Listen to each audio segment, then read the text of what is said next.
Boa noite, senhores, colegas presentes e colegas que estão nos assistindo remotamente, aqueles que estão de férias ou fora de Brasília, ou mesmo se resguardando pelo Covid em casa, que preferiram não ter uma participação presencial. Hoje essa reunião ela é muito importante, até porque é inédita na ASES, em que nós iniciamos um novo período de gestão, que é a continuidade da gestão que foi presidida pelo Ableito, uma brilhante gestão, e com a participação de alguns que estão aqui presentes. Eu quero mais uma vez agradecer a participação de todos no encontro e especialmente por terem se disposto a assumir cargos, a se candidatarem. Parabenizo por terem sido eleitos e nós iniciamos agora um primeiro período de gestão e hoje nós vamos diretamente ao assunto, que eu convido o Pena, o nosso querido e competente assessor, para fazer a apresentação do retrato atual da ASES. Gente, boa noite, amigos. Queria começar comentando um pouquinho das premissas que a diretoria do Ableito estabeleceu há 3 anos atrás. A primeira delas tinha a ver com transformação da ASES, que era uma preparação para a ASES assumir o PIR 21 em 2023. Então, o que estava por trás disso? Necessitava buscar a regularização do lote 1A. Lote 1A é o lote onde hoje está a maior parte, aqui é a parte de cima do clube, e está também o PIR 21. Precisamos regularizar isso aí, porque isso é um risco para a associação e pode vir a dar problema no futuro. Então, se a gente quer uma ASES melhor, precisamos regularizar isso daqui. Precisamos regularizar a área pública. Foi uma diretriz que ele deu de buscar essa regularização. É onde lá embaixo está praticamente as quadras todas, as churrasqueiras e por aí vai. Dentro dessa diretriz ainda tem identificação de alternativas jurídicas para a transformação da ASES. O que pode ser feito e o que não pode ser feito. A segunda premissa era buscar alternativas para os sócios usufruírem do patrimônio da ASES. Eu lembro que em 2018 eu participei de uma reunião aqui, a primeira vez que eu vim para cá com essa direção, onde o grande questionamento era esse: o que fazer, como que a gente pode transformar esse patrimônio em dinheiro para a gente. E aí tinham essas alternativas levantadas, ou vender os imóveis e dividir o dinheiro, ou criar uma empresa para gerenciar esses imóveis, especificamente o PIR, gerar recurso e dividir esse recurso para os sócios. Tinha a possibilidade de transformação da ASES numa entidade com fins lucrativos, de forma a distribuir esse dinheiro. Outra, concessão de benefícios, que acabou se mostrando a mais viável. Por último, uma diretriz que ele estabeleceu foi profissionalização da administração. A ASES era administrada de uma forma competente até, mas com uma visão não profissional. Isso aqui era muito mais um clube de amigos e não tinha a visão de negócio, não tinha visão voltada, uma visão profissional de gestão. E aí tinha um conjunto de subações, que eram revisão de normas, revisão de contratos, revisão das contribuições, busca de outros profissionais para recompor o quadro da ASES. Então, isso eram diretrizes que foram estabelecidas. No primeiro ano, o Carlos Luiz atuou junto com essa direção, trabalhou intensamente na parte de revisão de contratos, a parte de revisão de contribuições nesse segmento.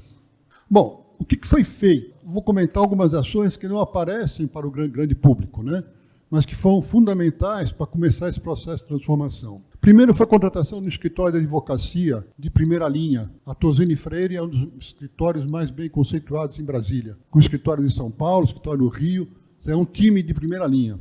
Nos assessorou aí durante esses 3 anos. Foi realizado o as-built do lote 1A. A gente comentou que o lote 1A tem um problema sério. Todos os imóveis que estão construídos aqui não têm habite-se. Foram feitos a revelia das plantas. Alguma coisa tinha planta, outra não tinha planta. Foram sendo mudados ao longo do tempo e não se tinha projetos aprovados para a grande maioria dos imóveis que estão no lote 1A. E aqueles que tinham projeto, eles foram construídos à revelia do que estava no projeto. Por exemplo, o caso do PIR 21, que extrapolou todas as áreas previstas inicialmente. Então, teve que levantar tudo que foi feito em cima disso. Uma outra coisa interessante, realização de projeto de regularização junto ao GDF. Com base no as-built, foi elaborado um projeto, foi submetido ao GDF, que está sendo tratado, analisado, visando a regularização dessas áreas. Questão de 15 dias, o GDF teve uma reunião, junto com o nosso arquiteto, estava presente, onde foi debatido esse projeto de regularização. Tem alguns problemas ainda a serem enfrentados, basicamente com relação à ocupação dessa área aqui. Alguma coisa vai depender da aprovação do novo PPCub, que é um projeto que regulariza, estabelece normas de uso dessa faixa litorânea que nós temos aqui. Próximo foi uma ação de aproximação com o PIER. Há muitos anos, a relação com o PIER estava extremamente abalada, por uma série de razões, uma série de circunstâncias. Não cabe dizer esse problema da ASE, problema do PIER, acho que é um problema dos dois lados, mas o fato é que estava extremamente abalado o relacionamento. O Ableito estabeleceu um processo de relacionamento, buscando unir forças num projeto maior, que era regularização de ocupação do lote 1A. Não adiantava a gente imaginar entrar brigando nesse projeto, PIER versus a ASES, que nenhum dos dois ia ganhar. Deste projeto, dessa aproximação, resultou um troço muito interessante. A gente recebeu, em 2019, informações relativas à receita líquida do PIER. Lembrando que nós vamos ter direito, a partir de 2023, 35% deste valor. Se a gente imaginar um terço, em 2018, 3.800.000, nós estamos falando alguma coisa com 1.200.000, mais ou menos, anual, de recurso que a ASE estaria recebendo a partir de daqui 2 anos. Isso mostra um pouco do potencial financeiro que a gente pode ter ao final do mandato do Luiz. Bom, uma outra coisa, quando na busca, a gente tinha um questionamento muito forte sobre de quem é esse terreno, quem comprou o terreno.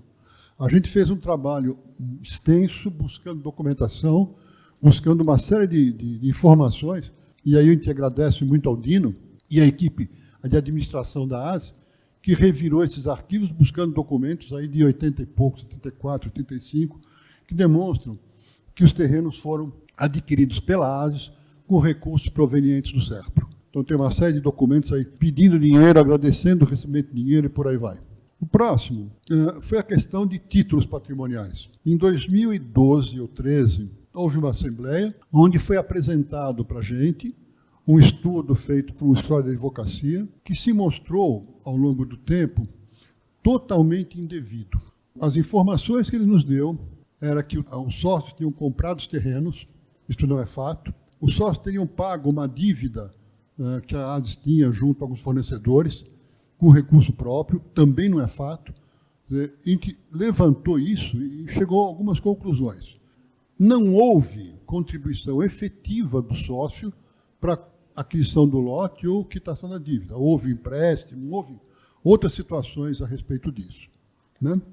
E aqui houve uma questão que foi feita, foram concedidos novos títulos de propriedade, estabelecendo diferenciais de participação, ou 250 cotas, 167 cotas, uma coisa assim, e foi esquecido que em 95 já tinham sido concedidos títulos de propriedade iguais para os sócios proprietários e proprietários especiais. Ou seja, um direito que existia, estabelecido anteriormente, foi abandonado e foi criado em cima de uma tese falsa passada para a gente, se tomou algumas decisões, na minha visão, indevidas. Minha visão é do escritório de advocacia Tozzini também. Então, foi buscado isso aqui, foi levantado, está documentado isso. Outra coisa que foi feita foi uma análise jurídica daquelas opções que foram levantadas. Ele submeteu a Tozzini, olha, posso vender, não posso vender, posso criar empresa, distribuir lucro, não posso. E esse trabalho está aí para a nova diretoria se aprofundar e ter como base para as decisões que possam vir a ser implementadas. Foi identificado que o estatuto atual tem algumas imperfeições. A primeira delas é que não foi feito ajustado ao que estabelece o Código Civil. Então, foi feita uma proposta, que eu participou mais 2 sócios proprietários, a gente elaborou, ajustando aquilo de acordo com o que está no Código Civil, colocando tudo que está de acordo com a lei, e está aí para ser aprovado. Foi apresentado na Assembleia, foi apresentado 2, 3 vezes, foi colocado em discussão, foi debatido, blá, blá, blá, blá. Um grupo de sócios apresentou uma série de sugestões, a maior parte delas inviável de ser aprovada, quando eu digo inviável, é porque tem um parecer jurídico a respeito, e está na boca para ser resubmetido a uma Assembleia e tocar em frente. É um assunto que eu acho que a nova diretoria tem que se debruçar.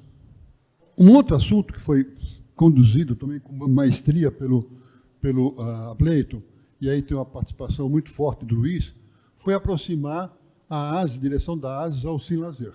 Teve uma ação forte e, com isso, tem alguns frutos muito importantes para a ASES, principalmente com relação à legislação, condução de projetos, de regularização de áreas, de ocupação, né, nessa linha. Aqui é consequência do que está em cima. O Ableito se empenhou, e eu acompanhei isso nos últimos 2 anos, pessoalmente, indo a cada semana, a cada 2 semanas, uma reunião com órgãos de governo para buscar dar andamento, discutindo projetos, discutindo opções, discutindo alternativas. Isso, basicamente, em relação à área pública e projeto de regulamentação.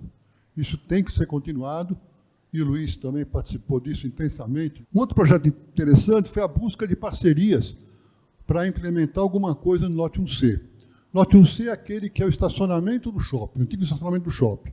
É uma área vazia, não tem nada lá, é uma área extremamente nobre, cobiçada, porque é uma das últimas áreas que tem visão para o lago. Apareceram muitas pessoas aqui, nós temos que continuar essa busca de alternativas. Foi feito uma revisão, e aí com um trabalho intenso na época do Carlos Luiz, dos contratos com a galeteria e com a academia, né? Então, tanto a academia quanto a galeteria tiveram seus aluguéis levados para um patamar bastante razoável. E se acabou um pouco com a briga que tinha com a academia. Um outro troço interessante que foi feito, a ASES tinha um contrato de seguro de vida para seus associados, que não estava legal. Questão de 1 ano antes ou 2 anos antes, houve um aumento aí muito sério, houve uma grita grande de associados, esse contrato se buscou uma renovação, uma busca de uma outra parceria, e aí o Hélio teve um trabalho grande, apoiando a direção da ASES, buscando alternativas para isso. A gente conseguiu chegar, Seguros Icatu, que alterou uma comissão que a gente tem, né, comissão Prolabore, para que a ASES execute um trabalho de administração da carteira. O contrato anterior, esse Prolabore era de 3%, conseguiu-se negociar para 22%, ou seja, multiplicou por 7 o valor que a ASES estava recebendo. Posteriormente, se identificou uma série de problemas na apólice antiga. Armandinho levantou uma questão, que a esposa dele não estava coberta, e ele estava achando que estava, e aí fomos ver, tinham mais pessoas na situação. Foi uma briga de 1 ano, pelo menos, isso foi resolvido este ano passado, e foi equacionado isso daí, e a Icatu assumiu, deu uma ajustada na apólice e reincluiu aquelas pessoas que foram pagos e não estavam incluídos, e resolveu a questão. Então, e aí baixou um pouco o comissionamento dos 22, caiu para 20, 7 vezes maior do que ganhava antes. Trocamos o contrato de contabilidade e auditoria, que estava com algumas deficiências, foi feita a revisão de normas de uso, e aí teve colaboração já do Carmo, de mais gente. Finalmente foi feito um contrato de revisão de energia elétrica, né? A conta de energia é um dos itens de maior custo da ASES. Então, assim, foi investido buscando uma alternativa de um projeto de racionalização. Foi submetido à SEB, a informação que a gente recebeu é que não foi aprovado, daí estamos vendo que a diretoria vai ver o que faz com isso daí, né? Essa notícia é dessa semana ainda. Vamos falar um pouquinho de ações que tiveram visibilidade do público, né? Foi feito cercamento, concluiu o cercamento, foi feita reforma de churrasqueira, foi feita modernização do sistema de monitoração. Por que isso aqui? Alguém algum dia perguntou por que modernizar isso daí? Está bem. Gente, vocês não têm noção do que acontece fim de semana, à noite aqui. Tem gente que vem praticar sexo, usa a churrasqueira e vai para uma outra churrasqueira praticar sexo à noite, com família num canto e gente transando ao lado. Então, precisa monitorar para poder ter alguma ação em cima de coibição dessas ações. Droga também. Foram trocadas lâmpadas de quadro para lâmpadas mais econômicas. Foi feito o contrato com a Tia Cátia. A Tia Cátia é uma das instrutoras de hidroginástica, coisa desse tipo, mais nobres de Brasília. Ela está trazendo para a ASES uma receita grande e está dando vida à piscina durante a semana inteira. Foi começado o desenvolvimento do novo site, que hoje está parado, tem que ser dado continuidade, com problemas sérios de interação com o sistema de gestão da ASES. Nós temos que trabalhar com isso. Foram colocadas melhorias em portaria, secretaria, bar, piscina, foi reforçado o sistema de imunização. Então, mantido o clube num padrão alto de qualidade, em termos de visibilidade, acho que são uma série de ações importantes. Ações culturais. Foram mantidos, nos 3 anos, as ações normais, né? Dia dos Pais, Dia das Mães, matinê, menos 2020. Para público externo, em 18 foi intenso, houveram vários eventos, 19 caiu um pouco, por conta, se criou uma grande concorrência em Brasília, desse tipo de coisa, e aí ficou mais difícil, e 2020 praticamente inexistiu. Em 2020 nós tivemos, durante o período de pandemia, a sorte de encontrar um locador, locou o espaço de uma área pública nossa, e um pedacinho do lote 1C, e montou o restante Laguna. Isso se mostrou um contrato de alta rentabilidade, a gente vai comentar um pouquinho mais à frente. Esportes.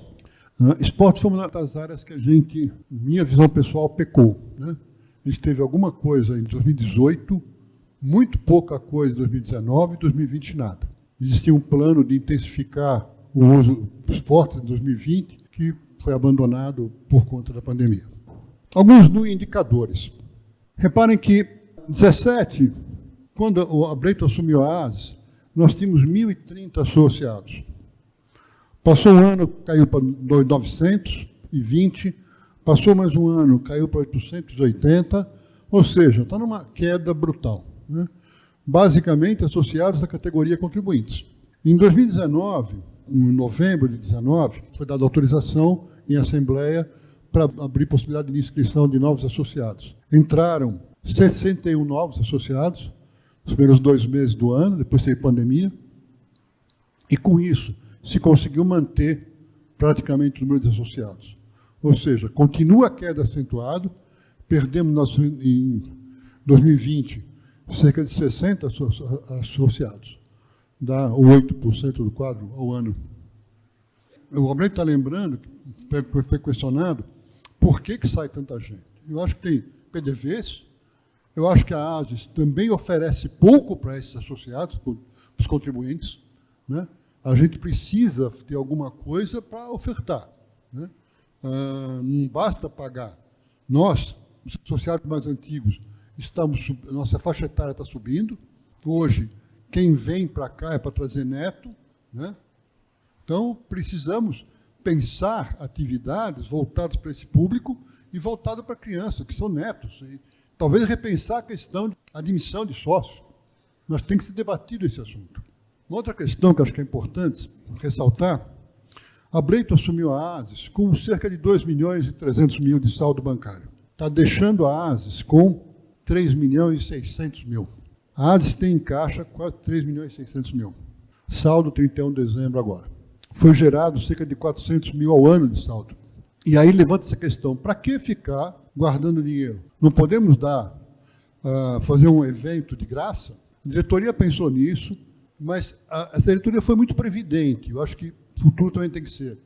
Nós não podemos esquecer que o investimento necessário para a regularização da ASES não vai ser pequeno. Tem uma área pública lá embaixo ocupada, aspas, indevidamente.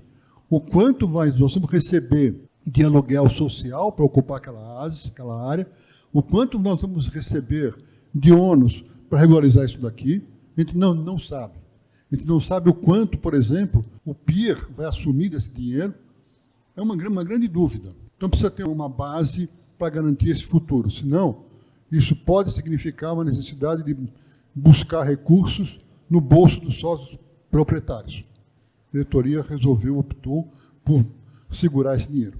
Ok? Tem um último item, que é a evolução de receitas e despesas. Eu vou comentar isso junto com o orçamento, que aí dá um efeito comparativo do orçamento do ano que vem. Tá bom? Bom, o que faltou concluir, né? Alguns trabalhos que começaram e estão parados. Novo estatuto, tem que dar andamento. Tem que se elaborar e aprovar o novo regimento interno. Depende de como for aprovado o estatuto, tem que mexer nisso. Tem que concluir os projetos de regulação de áreas. Isso tem que acompanhar intensamente. Tem que concluir o desenvolvimento do novo site. Isso tem muito a ver com a interação com a Pacto, que é quem domina o sistema.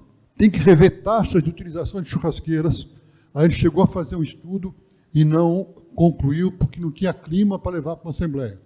O que a gente observa é que tem gente, sócio aluga, tem um preço subsidiado para uso próprio e ele está cedendo para terceiros.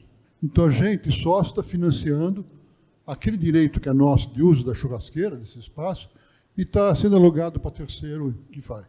A gente trabalhou numa proposta que tenta separar esse tipo de coisa, ou onerar esses que buscam fazer, alugar uma churrasqueira grande, de 80 pessoas, ele vem, traz 50 convidados, 60 convidados, pagando nada. Tem que se identificar qual a opção de concessão de benefícios. Isso é fundamental. Eu acho que é um debate que vocês vão ter que ter junto ao Conselho. Tem uma opção identificada como a mais provável hoje, que é a concessão de benefícios, mas ainda assim ela tem que ser implementada com muito cuidado.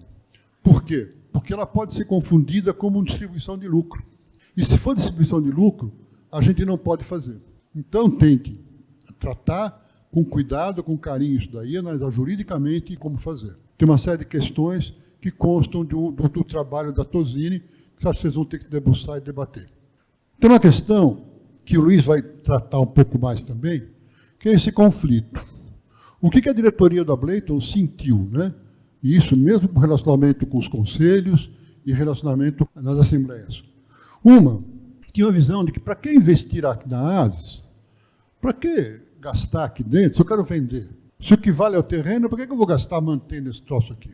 E aí vem alguns problemas em cima disso.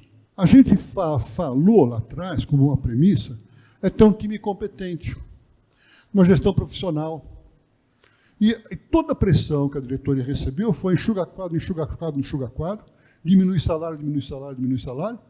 Fica difícil. Fica difícil. Né? Gerenciar uma entidade desse tamanho sem ter recursos bem remunerados, em quantidade suficiente, por aí vai. Tem um pouco desse conflito. Né? A questão de mais sócios. Né? Foi uma dificuldade aprovar 100 e poucos sócios, a admissão de mais 100 e poucos sócios. Né? Por quê? De novo, cai naquela questão, eu não quero mais gente aqui dentro. Mais gente aqui dentro vai gastar as coisas que tem aqui, eu não quero. Eu vou ter que ter mais gastos para isso. Eu quero que acumule dinheiro para dividir entre a gente, os 400 que sobrarem. Então, ficou uma dicotomia com essa coisa. Futuro.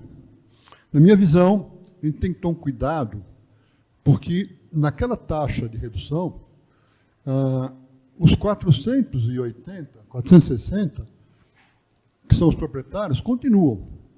Só que uma boa parte da renda é dada por sócio contribuinte. E a tendência é caindo esse grupo. Alguma coisa como 60, 70 pessoas por ano. É muita gente. Podemos cair numa situação, como hoje está o clube de imprensa, o APSEF, que é um clube abandonado, sem opção para os sócios proprietários daqueles clubes. Hoje eles não têm opção de fazer nada, não pode vender, deixaram minguar um ponto extremo. Eu acho que tem que buscar um equilíbrio, eu conversei bastante com o Luiz, tem que ter um equilíbrio nessas duas situações. Não pode encher demais, também tem que ter um número adequado. A opção de se tornar, eu acho que sobra uma opção para a ASE, de se tornar um clube moderno, né? Com a visão de concessão de benefícios e tratar em cima disso, que eu acho que, na minha visão pessoal, é o futuro que nós temos. Nesse item, eu queria citar especificamente o Ney. Isso é um trabalho dele, de planejamento, foi coordenado por ele, eu auxiliei, os diretores participaram na parte de elaboração de planejamento, mas não dá para esquecer que um grande mão de obra foi dele. Planejamento foi elaborado e aprovado. Em 2019, a gente aprovou um plano para 2020, com uma série de ações, que acabou não acontecendo nada. Com a pandemia, ela foi feito para 21. O que o Ney fez? A gente conversou assim, não vamos replanejar tudo, está feito. Então vamos repetir isso daqui. Sabendo que, eventualmente, a nova diretoria deveria estar dando uma reolhada para ver se ainda cabe, não cabe, o que muda. Não valia a pena gastar esforço, agosto, setembro do ano passado, no auge da pandemia, que deveria ser refeito de novo. O orçamento, de novo, foi feito em cima de um plano de ações. Poucas vezes se elaborou um plano de ações dentro da ASA. Na primeira reunião que eu participei aqui, lá de orçamento, houve uma chiação muito grande, falando, não, apresenta um quadro, queremos gastar aqui, vamos receber isso daqui. E não se tinha amparo, né? Aquilo que estava se propondo. Então foi feito, foi replicado esse orçamento também para 2021. Quando foi para o Conselho, houveram alguns questionamentos, basicamente com relação a investimentos. Um deles é, para que eu vou mexer nesse salão? Devemos ou não devemos? Sei lá, é uma questão. Agora, certamente vocês percebem o quanto é incômodo estar aqui. Eu estou transpirando uma barbaridade. Não tem condição de refrigerar, não tem condição de alugar. Não tem... Então, mas é uma discussão que vocês vão ter que ter, a nova gestão. A gente apresentou uma proposta de reservar um recurso para essa reforma, houve um questionamento do Conselho, foi colocado em Assembleia, na virtual, aprovar como estava ou aprovar com condicionante. Foi aprovado em Assembleia, aprovar como proposto pela diretoria. Tá? Como é que está agora? Orçamento. Não vai dar para ver, mas eu vou comentar em grandes números. Foi repetido aquilo que, basicamente, em 2019, tivemos uma receita de 3.700.000, estamos propondo para 2021, 3.800.000. Um pequeno aumento em função de ajustes de locação, alguma expectativa maior de locação de espaços e por aí vai. Nesta proposta de 21, duas questões devo chamar a atenção. Primeira, que na estatutária foi incluído a previsão de ingresso de 143 novos associados, que é o número de lá de trás. Existe que está aprovado que poderíamos chegar até 1.000 associados dentro da ASES. Com 140, a gente está chegando nos 1.000, basicamente. Uma outra questão é que não foi considerado, na época, a receita do Laguna. O Laguna não existia quando foi elaborada essa proposta orçamentária, né? E isto, o Laguna, hoje, gera uma receita de 80 e poucos mil, gerou agora em dezembro. Mas pode frustrar outras, né? Despesas. De novo, comparando com 19, despesa 3.200.000, 21, 3.500.000, basicamente. O que foi feito? Pessoal, foi colocado o mesmo de 19, com um pequeno ajuste de salário. Administrativa, foi colocado basicamente a mesma de 19, incluindo uma previsão de 170.000 para regularização fundiária, taxas e coisas do estilo. Despesa contratual, foi o valor de 19 com ajuste. Despesa contratual são todas aquelas contratos de vigilância, contratos desta natureza que tem aqui dentro. Eventos. Essa despesa com eventos foi colocado o mesmo valor que orçado para 2020. Então está equivalente, um pouco maior, basicamente em função dos 170.000 de regularização. Como resultado, equilibra essa coisa. Foi colocado para investimento 340.000, né, uma previsão. Se a gente acompanhar o que foi feito nos anos anteriores, foi nada, 5.076 reais, nada. Não foi feito investimento aqui dentro. Está se colocando 340, e grande parte disso, 260, tem a ver com reforma do salão, resolver esse problema de arco de refrigeração aqui, que é péssimo. Depois disso, descobrimos um problema sério no telhado também, que tem que ter uma reformada. Por último, reforma de quadra e energia. É o dinheiro que tem previsto para orçamento, né? O Luiz vai falar de futuro agora.